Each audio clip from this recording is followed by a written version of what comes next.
Hello, I'm Dr. Tait, Regenerative and Functional Medicine Specialist here in Tucson, Arizona. And today I wanted to share something that's very near and dear to me. It's actually a framework, a process that I've been working on in my practice here over the past 4.5 years, now into our 5th year.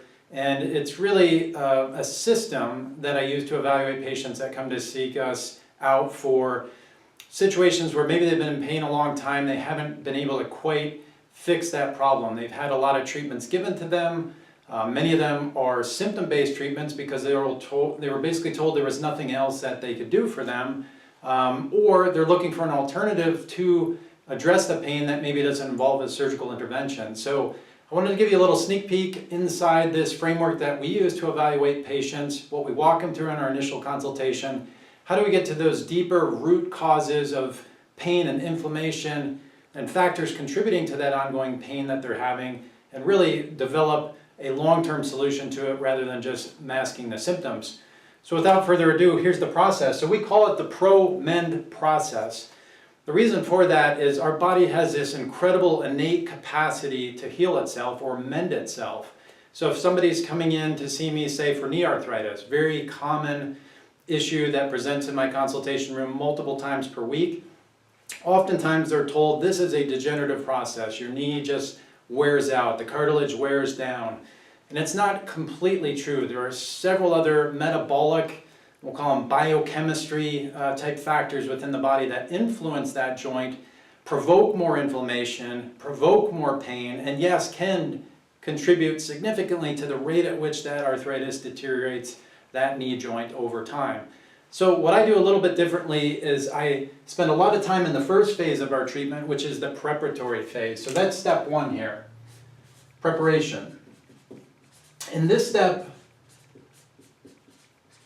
I like to think of this as a base camp step. I like to hike, go out in the mountains, do things, and sometimes we find if we jump right out there and try to go right to the top and we don't acclimatize a little bit first, we're going to have some real problems.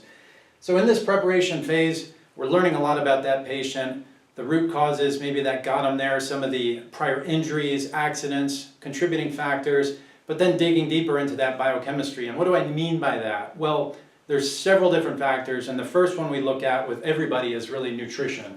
So if you have issues with nutritional gaps, your body's just flat out not going to heal, right? It's vital, right? Vitamins, vital, we need them. They need to get into the cells. They need to power these chemical reactions. They need to help these cells turn over and regenerate. If we don't have the nutrition we need in the proper balance within these cells, well, that can dramatically influence the rate at which things deteriorate. The next step that I evaluate that goes hand in hand with that is the GI system. So again, if we can't absorb the nutrition we're putting in our body, we can't push that nutrition into the cells. And the second piece is really the microbiome. So we hear a lot about this. What does that mean? It's the complement of bacteria that we have living in our gut, and that really keeps us healthy or not. It influences a lot of other systems in the body, including your immune system, which can be a driver for inflammation. So we evaluate that second. The third step is we're going to look at food and environment. And we're going to look at the sensitivities or the allergies. You know, allergies are a spectrum. Many people can have sensitivities to food. They can have intolerances to food, like lactose intolerance. But these things can be drivers for inflammation. And many people try to figure this out on their own. They work through an elimination diet. But ultimately, to get to the real root of it, for a lot of patients, we have to do some testing. So we'll get some specific testing on it to see if that is a contributing factor to people.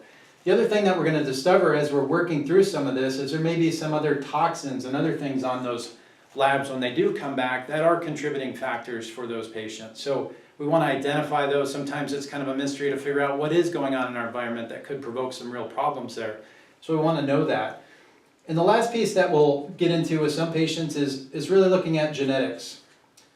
So the genetics can really influence often many things that are going on in our body. Obviously, it's the genetic code we're given.